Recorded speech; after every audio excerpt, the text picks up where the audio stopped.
Welcome back, everybody. I hope you're enjoying the marketing class and the content as much as I am. Just want to send out a reminder to please ask questions. If there are certain things that you are interested in and learning about, want to have as takeaways from this course, particularly as it pertains to your healthcare field, please let me know. Please post it in the emails or on the announcements or in the group discussions. Any way that you wish to do it, I'm happy to answer those questions. I did have in my responses to your work on week 2 a couple things that came up about value and the visible value that the text discusses. Mark Jones in particular said, I understand what it is. I'm not sure how it applies in terms of the text. And so I wanted to turn to some work from my friend Andrew Rudden, who just writes incredible blogs. So if you want to look him up, he's with a company called Customer Think. But he talks a lot in stories, which I love.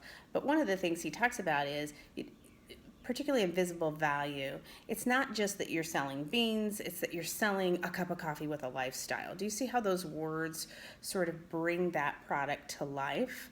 It brings it past the point of staleness. And if you look at, particularly in our exercise of mission, vision, values, if you look at them across the healthcare continuum, many are the same. And so if you're looking at updating your mission, vision, values, I'd encourage you to go through the exercise of looking at everybody else's and saying, how do I bring visible value to the employees who will live this mission, vision, values, and to our customers? Because at the end of the day, it's got to connect, it's got to resonate. I want to read you this quick story by Andrew, which I loved. And he talks about how he worked for a job managing an IT firm called GFC, Graphic Fine Color. And he talked about one of his tasks was to take this gloppy liquid thing called ink and make it interesting. And when you think about ink in particular, it doesn't sound very interesting, right? But he made ink come to life through this story, and I want to read this to you. He said, but you also have to have insight about GFC's marketing problem. Ink is pretty blah.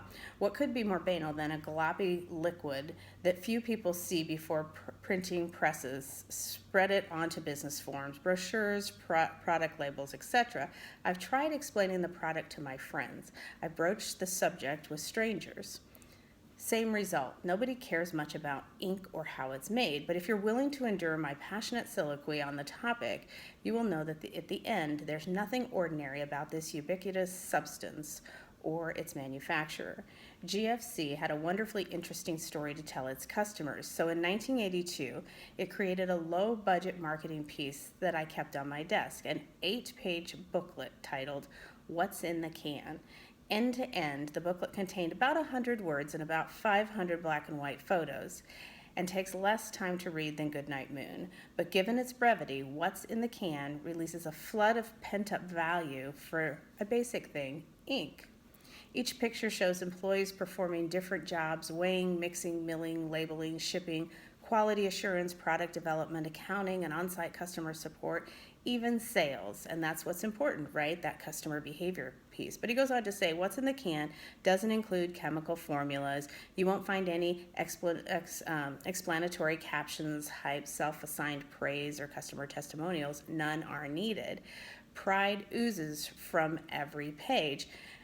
Since I left GFC, I have never looked at a 5-pound can of Pantone 188 read the same. So it's a great little story about how to make a value visible, how you make a product visible. When we look at mission, vision, values, those values have to be seen and resonate by the people that they serve. So just something to keep in mind. I hope you understand that further clarification of visible value. If you have any questions, let me know. See you next week.